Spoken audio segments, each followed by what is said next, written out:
सभी का हमारे इस YouTube चैनल में। मैं हूं सुहेल और इन दिनों मैं पढ़ा रहा हूं CBSE क्लास 8 उर्दू। इससे पहले हमने पढ़ा था चैप्टर नंबर 1, 2, 3 हमद पाक हज़रत आयशा रज़ी अल्लाह तआला अन्हा की सीरत और सिफात के बारे में पढ़ा था। उसके बाद मसगला क्या है उस पर भी हमने एक अच्छा सा जिक्र किया है। आज हम पढ़ेंगे चैप्टर नंबर 4 हज़रत सुलेमान अलैहिस्सलाम। इसमें भी हज़रत सुलेमान अलैहिस्सलाम के सिफत के बारे में, सिफात के बारे में बहुत सारी चीज़ें बयान की गई है। उनके क्या क्या मुअज्जिज़ात हैं, अल्लाह ताला ने उन्हें कौन कौन सी खूबियों से नवाजा था, इन सभी बातों पे नज़र करेंगे, नज़र डालेंगे और उसे बखूबी समझेंगे। वीडियो में आगे बढ़ने से पहले आप लोगों से गुजारिश करना चाहूँगा, अपील करना चाहूँगा, दरखास्त करना चाहूँगा कि इस YouTube चैनल को जरूर सब्सक्राइब करें, साथ में बेल आइकन को भी जरूर प्रेस करें ताकि मैं जब भी कोई नया वीडियो डालूं उसकी नोटिफिकेशन आपको बिल्कुल टाइम पे मिल जाए। तो चलिए फिर शुरू करते हैं। तो देखते हैं हज़रत सुलेमान अलैहिस्सलाम की सिफत के बारे में। हज़रत इब्राहिम अलैहिस्सलाम के पोते, हज़रत इसहाक अलैहिस्सलाम के बेटे हज़रत याकूब अलैहिस्सलाम का असल नाम इसराइल था। यानी हज़रत इब्राहिम अलैहिस्सलाम के पोते और हज़रत इसहाक अलैहिस्सलाम के बेटे का नाम हज़रत याकूब अलैहिस्सलाम था और हज़रत याकूब अलैहिस्सलाम का असल नाम इसराइल था। और उनसे जो नस्ल चली उन्हें बनी इसराइल कहते हैं। और उनकी नस्ल में बहुत सारे अंबिया इकराम आए और बहुत सारे तसलसल के साथ बहुत सारे अंबिया इकराम है। हज़रत ईसा अलैहिस्सलाम तक बहुत सारे अंबिया इकराम आए, जैसे कि हज़रत यूसुफ अलैहिस्सलाम, हज़रत मूसा अलैहिस्सलाम, हज़रत हारून अलैहिस्सलाम, हज़रत यूशा अलैहिस्सलाम, हज़रत दाऊद अलैहिस्सलाम, हज़रत सुलेमान अलैहिस्सलाम, हज़रत ज़करिया अलैहिस्सलाम, हज़रत यहिया अलैहिस्सलाम। ये सभी पैगंबर बनी इसराइल में आए और इन सब का जिक्र कुरान शरीफ में बार बार आया है। और भी बहुत सारे अंबिया इकराम बनी इसराइल की नस्ल में आए, लेकिन उनका जिक्र कुरान शरीफ में नहीं है, लेकिन इसराइलों की किताब में मौजूद है। हज़रत ईसा अलैहिस्सलाम के 570 साल बाद यानी आफ्टर 517 ईयर्स हमारे और आपके, हम सब के नबी रसूल अल्लाह, अल्लाह के हबीब, अल्लाह के महबूब, हम सब के नबी हुजूर पाक सल्लल्लाहु अलैहि वसल्लम की पैदाइश हुई।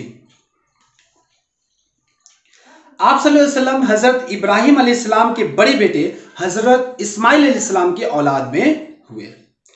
बनी इसराइल हज़रत ईसा अलैहिस्सलाम के वक्त में दोबारा फ़लस्तीन आकर आबाद हो गए और उनका बादशाह उस वक्त तालूत था।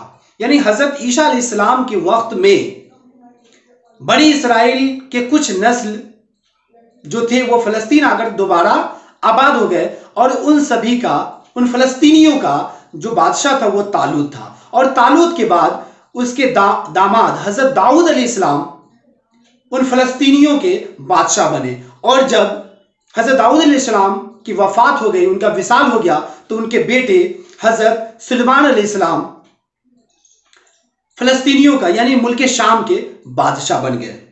अब यहां से हम लोग पढ़ते हैं हज़रत सुलेमान अलैहिस्सलाम के सिफतु ज़ात के बारे में क्या कुछ बयान किया गया है इस किताब में।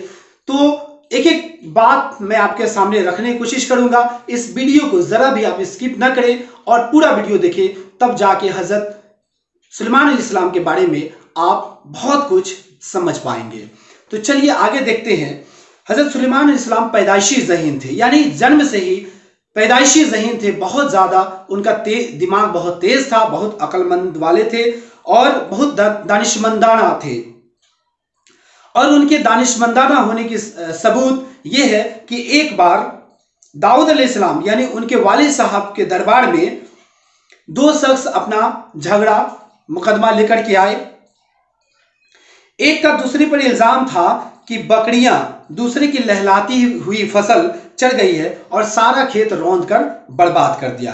हज़रत दाऊद अलैहिस्सलाम ने फैसला दिया कि दोनों की मलकियत अदल बदल कर दी जाए, यानी जो बकरी वाले हैं उनको चरा हुआ और रौंदा हुआ किसान का खेत दे दिया जाए और जो किसान है उसको बकरी वाले का बकरी दे दिया जाए।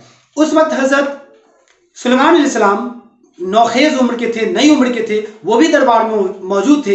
अपने वालिद साहब का ये फैसला सुनकर उन्होंने कुछ कहना चाहा और इस फैसले में कुछ जोड़ने की इजाज़त चाही। लिहाजा उन्होंने वालिद साहब से इजाज़त ली और इजाज़त लेने के बाद उन्होंने इस फैसले में ये जोड़ दिया कि खेत वाले को बकरी वाले का बकरी दे दिया जाए और बकरी वाले को खेत वाले का यानी किसान का चरा हुआ रौंदा हुआ खेत दे दिया जाए और दोनों के एक दूसरे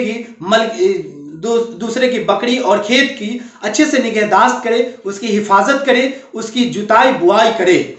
और जब तक ऐसा नहीं हो जाता बकरी वाला खेत वाला बकरी के से फायदा उठाता रहे, उससे जो दूध मिले उससे वो फायदे हासिल करता रहे और जब फसल फिर से लहलाती हुई आ जाए तो दोनों आपस में बकरी वाले को बकरी मिल जाए और किसान को फिर खेत मिल जाए। उनका ये फैसला सुन करके हजरत सुलेमान अलैहिस्सलाम की ये बातें सुन करके हजरत दाऊद अलैहिस्सलाम उनको बहुत अच्छा लगा और उसके बाद जब भी दाऊद अलैहिस्सलाम किसी मसले को सुलझाने के लिए जाते तो हजरत सुलेमान अलैहिस्सलाम को साथ में लेकर के जाते थे। तो आपने देखा इस वाक़े से अंदाजा लगाया जा सकता है कि हजरत सुलेमान अलैहिस्सलाम कितने ज़हीन थे, पैदाइशी ज़हीन थे और कितने अक्लमंद थे, वो भी अल्लाह के नबी थे। आगे देखते हैं कि हजरत दाऊद अलैहिस्सलाम के बाद हजरत सुलेमान अलैहिस्सलाम तख्त नशी हुए, यानी उनके वालिद की वफात हो जाने के बाद, यानी हजरत दाऊद अलैहिस्सलाम के वफात हो जाने के बाद, उनके वफात के बाद उनके बेटे हजरत सुलेमान अलैहिस्सलाम तख्त नशी हुए यानी बादशाह बन गए और अपने वालिद की तरह ही वो बादशाह और नबी साथ साथ नबी भी थे। अल्लाह ताला ने बतौर खास उन्हें इंसानों के अलावा चरिंदों परिंद जिनों पर हुक्मरानी अता कर दी थी। यानी अल्लाह ताला ने हजरत सुलेमान अलैहिस्सलाम को बहुत सारी खूबियों से नवाजा था और ऐसी खूबियों से नवाजा था कि वो चरिंदों परिंद और हवा पे भी, जिन्नों पे भी वो बादशाहत करते थे, हुक्म करते थे। हवा को भी उनके ताबे कर दिया था, उनके हुक्म से हवा का भी रुख मुरझाया करती थी। जानवरों की बोलियों समझने का भी अल्लाह ताला ने उन्हें बखूबी इल्म दे दिया था। हजरत सुलेमान अलैहिस्सलाम अपना तख्त हवा में जब चाहते जहां चाहते उड़ा करके ले जाते थे और जिन्नों से काम लिया करते थे, जिन्नों से किले बनवाया करते थे, इमारतें बनवाया करते थे, समुद्र में गोते लगवाया करते थे और समुद्रों से गोते लगवा करके मोतियां निकलवाया करते थे और भी बहुत सारे काम उनसे लिया करते थे। तो अल्लाह ताला ने हजरत सुलेमान अलैहिस्सलाम को नबी बनाया और बहुत सारी खूबियों से नवाजा कि वो जानवरों की बोलियों को समझ सकते थे, हवा का रुख उनके हुक्म से मुड़ सकता था, जिन्नों पे भी हुक्मरानी करते थे, इंसानों पे भी हुक्मरानी करते थे, चरिंदों परिंद सब पे उनकी हुक्मरानी बादशाहत चलती थी और जब चाहते जहां चाहते हवा में अपना तख्त उड़ा करके ले जाया करते थे। जिन्नों से वो किले बनवाने का काम लिया करते थे, समुद्रों में गोते लगवा करके मोतियां निकलवाया करते थे और बहुत सारे हथियार बनवाया करते थे और दीगर बहुत सारे काम लिया करते थे। तो ये सारे उनके मोजज़ात हैं, अल्लाह ताला ने उनको ऐसी खूबियों से नवाजा है। अब देखते हैं कि जिस तरीके से अल्लाह ताला ने उन्हें चिड़ियों को, छोटे छोटे कीड़े मकोड़ों की बोलियों को भी समझने का, उनकी बोलियों को भी समझने की खूबी भी अता की थी, तो उसका भी एक वाक़या हम आगे पढ़ते हैं और आप इसको बगौर सुने। एक बार सुलेमान अलैहिस्सलाम अपने लश्कर के साथ किसी मुहिम पे जा रहे थे। लश्कर में इंसान भी थे, जिन भी थे, चरिंदों परिंद सभी शामिल थे। खुद घोड़े पे बैठे हुए थे और लश्कर की क़यादत करते हुए चल रहे थे। जब वादी नमल में दाखिल हुए, वादी का नाम है नमल, तो वादी नमल में जब दाखिल हुए तो अचानक रुक गए और रुक करके उन्होंने कुछ सुनने की कोशिश कर रहे थे। उन्होंने सुना कि चींटियों की रानी कह रही थी, ऐ चींटियों जल्दी से अपने बिलों में दाखिल हो जाओ, हजरत सुलेमान अलैहिस्सलाम का लश्कर आ रहा है। ऐसा ना हो कि सुलेमान अलैहिस्सलाम का लश्कर तुम्हें रौंद डाले और बेखबरी में उन्हें ख्याल भी ना हो कि उन्होंने कितनों का खून कर दिया है। हजरत सुलेमान अलैहिस्सलाम जब वादी नमल में रुके और वो कुछ सुनने की कोशिश कर रहे थे तो उन्हें आवाज़ आई कि चींटियों की रानी कह रही थी कि ऐ चींटियों जल्दी से अपने बिलों में घुस जाओ, कहीं ऐसा ना हो कि हजरत सुलेमान अलैहिस्सलाम का लश्कर तुम्हें रौंद डाले और उन्हें बेखबरी में इस बात का अंदाज़ा भी ना हो कि उन्होंने कितनों का खून कर दिया है। तो चलिए आगे देखते हैं। حضرت سلیمان علیہ السلام گرچہ فاصلے پر تھے پھر بھی معجزاتی طور پر انہوں نے چیونٹیوں کی رانی کی یہ بات سن لی۔ حضرت سلیمان علیہ السلام فاصلے پر تھے، ان چیونٹی کی جو رانی تھی اسے وہ فاصلے پر تھے، پھر بھی اس کی بات کو وہ سن لیے اور سمجھ بھی لیے۔ لہٰذا انہوں نے یہ اللہ کا شکر ادا کیا کہ ہم سے ایسی غلطیاں نہ ہوئی، اور انہوں نے اللہ سے اپنے والدین کے لیے رحمت نازل کرنے کے لیے دعا مانگی، اور ان پہ بھی اپنے اوپر بھی رحمت نازل کرنے کی دعا مانگی، اور انہوں نے اللہ کا شکر ادا کیا کہ مجھے تم اپنے نیک بندوں میں شامل کر لے اور مجھ سے ایسا ہی کام لیا کر جسے تو راضی ہو۔ پھر وہاں سے وہ راستہ بدل کر کے دوسرے راستے سے چلے گئے۔ اب آگے دیکھتے ہیں کہ خدا کا خوف، خدا کا ڈر اور خدا کا ذکر ان کے دل میں کس طریقے سے بسا ہوا ہے، اور کس طریقے سے وہ لوگوں کو انسانیت سکھاتے ہیں، ایک خدا ہونے کی ان کی وحدانیت بیان کرتے ہیں، اور ایک خدا کی پوجا پاٹ ارچنا اور عبادت کرنے کی تعلیم دیتے ہیں۔ تو چلیے اس سبق سے آگے ہم لوگ اس واقعے سے سمجھتے ہیں کہ ایک بار حضرت سلیمان علیہ السلام اپنے دربار میں حاضر ہوئے اور انہوں نے ہدہد کو تلاش کیا۔ ہدہد ایک چڑیا کا نام ہے، اس ہدہد کو تلاش کیا اور ہدہد دربار میں موجود نہیں تھا۔ انہوں نے فرمایا کہ ہدہد جب آئے تو اس کے پاس غیر موجود ہونے کے، غیر حاضر ہونے کے کوئی معقول وجہ نہ ہو تو میں اسے آج سزا بھی دوں گا۔ اتنے میں ہدہد آ پہنچا اور انہوں نے کہا کہ اے اللہ کے نبی، میں ایک سچی خبر لایا ہوں، اور سچی خبر یہ ہے کہ پڑوس میں ایک ملک ہے اور بہت ہی خوشحال ہے، سرسبز و شاداب ملک ہے جس کا نام ہے سبا۔ اس ملک کا نام ہے سبا، جہاں کی عورت حکمرانی ہے، وہاں ایک عورت کی حکمرانی ہے، وہاں ایک عورت بادشاہ بنی ہوئی ہے۔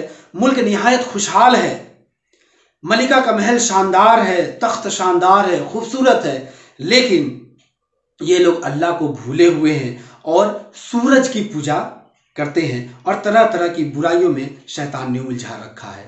یہ بات سن کر کے حضرت سلیمان علیہ السلام کے دل پہ بہت صدمہ ہوا، اور انہوں نے بہت افسوس کیا کہ ہمارے پڑوس کے ملک میں لوگ بہت ہی خوشحال ہے، انہیں کسی چیز کی کمی نہیں ہے، ان کا تخت شاندار ہے، وہاں کی رعایا بہت خوشحال ہے، پھر بھی وہاں کے لوگ اللہ کا شکر ادا نہیں کرتے اور شیطان کی الجھنوں میں مبتلا ہے، شیطان کے الجھائے ہوئے راستوں پہ وہ لوگ چل رہے ہیں اور سورج کی پوجا کرتے ہیں۔ تو لہٰذا انہوں نے ان کو اللہ کی وحدانیت کی دعوت دی، اور کس طریقے سے دی ذرا آگے سنیے۔ حضرت سلیمان علیہ السلام کو بہت افسوس ہوا کہ ان کے پڑوس میں ایک ملک ہے جو کہ غیر اللہ کی عبادت کرتے ہیں اور ان کو معبود بنائے ہوئے ہیں۔ انہوں نے ملکہ سبا کے نام ایک خط لکھا۔ خط میں پہلے لکھا، اللہ کے نام سے شروع کرتا ہوں جو بڑا مہربان نہایت رحم والا ہے۔ ملکہ سبا اپنے وزیروں اور میرے مقابلے میں سرکشی نہ کرو اور اللہ کی فرما بردار بندہ بن کر میرے پاس آ جاؤ۔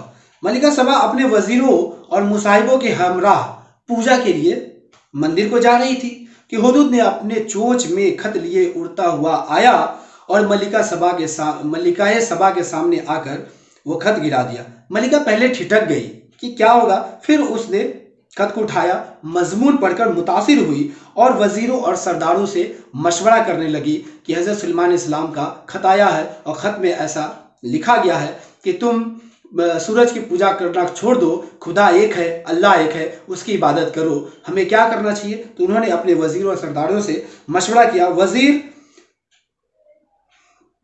خط سن کر اکڑ گئے اور بولنے لگے کہ اس میں ڈرنے اور دبنے کی کوئی بات نہیں ہے، ہمارے پاس طاقت ہے، آپ اشارہ فرمائیے، ہم جنگ سے منہ پھیرنے والوں میں سے نہیں ہیں۔ ملکہ سمجھدار عورت تھی، اس نے کہا جنگ اچھی چیز نہیں ہے، بادشاہ کسی ملک پر حملہ کرے تو رعایا پس جاتی ہے، اگر بادشاہ کسی دوسرے ملک پر حملہ کرتی ہے تو رعایا پس جاتی ہے اور شریف لوگوں کی بھی عزت برباد ہوتی ہے اور ملک تباہ و برباد ہو جاتا ہے۔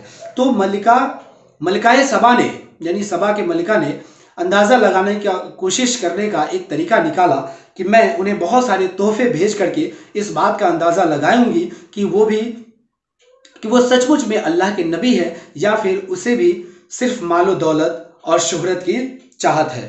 واقعی سلیمان علیہ السلام اللہ کے بڑے نبی और बड़े फर्मा बरदार बंदों में से उन्हें हुकूमत की कोई लालच नहीं है। जब लोग तहाइफ लेकर हज़रत सुलेमान अलैहिस्सलाम के पास पहुंचे तो उन्होंने कहा कि शायद मलिका सबा ने मेरे कहने का मतलब नहीं समझा, मुझे दुनिया की दौलत नहीं चाहिए, अल्लाह ने मुझे सब कुछ से नवाज रखा है, मैं चाहता हूं कि तुम भी अल्लाह की बंदगी करो और मुसलमान हो जाओ। हालात सुनकर खुद हज़रत सुलेमान अलैहिस्सलाम से मुलाकात करने के लिए मलिका सबा रवाना हो गई। अल्लाह की मसलियत से गैब से हज़रत सुलेमान अलैहिस्सलाम को यह खबर मिल गई कि मलिका सबा हज़रत सुलेमान अलैहिस्सलाम से मिलने को आ रही है। उन्होंने अपने दरबारियों से ये कहा कि वो कौन है जो मलिका सबा के यहाँ पहुँचने से पहले उसका खूबसूरत और शानदार तख्त यहाँ ले आएगा। एक जिन उठा और कहा कि ये काम मैं कर सकता हूँ, आपके यहाँ तख्त से उठने से पहले ही मैं उनका खूबसूरत और शानदार इस यहाँ हाजिर कर दूंगा। लिहाजा ऐसा ही हुआ। जब मलिका सबा हज़रत सुलेमान अलैहिस्सलाम के पास आई तो उन्होंने देखा कि उसके दरबार में जो तख्त था जिस पे मलिका सबा बैठती है वो तख्त यहाँ मौजूद है। उसने पहले ये अंदाज़ा लगा कि हो सकता है कि मेरे जैसे तख्त से मिलता जुलता ये कोई दूसरा तख्त है, लेकिन हज़रत सुलेमान अलैहिस्सलाम ने जब सारी हकीकत बयान कर दी तो उन्हें बड़ा हैरत हुआ और उन्हें यकीन होने लगा ये सचमुच में कोई मामूली इंसान नहीं है, ये अल्लाह के नबी है। फिर हज़रत सुलेमान अलैहिस्सलाम ने मलिका सबा से कहा कि चलिए शीश महल में चलकर आराम करिए। जैसे ही शीश महल में दाखिल हुई तो शीश महल में शीशे के बने हुए फर्श लगे हुए थे और जैसे ही उसमें दाखिल हुई तो मलिका सबा ने अपने पायंचे यानी पैजामे के जो नीचे के हिस्से होते उसे ऊपर उठाना शुरू कर दिए। तो हज़रत सुलेमान अलैहिस्सलाम ने फरमाया कि घबराइए नहीं, ये पानी नहीं है बल्कि शीशा है और ये फर्श शीशे का है। लिहाजा मलिका सबा को बड़ा हैरत हुआ और उन्होंने दिल में ये सोचा कि उसे बड़ा एहसास हुआ कि वाकई हज़रत सुलेमान अलैहिस्सलाम सब कुछ पा करके भी अल्लाह ताला को नहीं भूले और उनकी इसी बात से मुतासिर होकर के उन्होंने इस्लाम कबूल कर लिया और मुसलमान हो गए।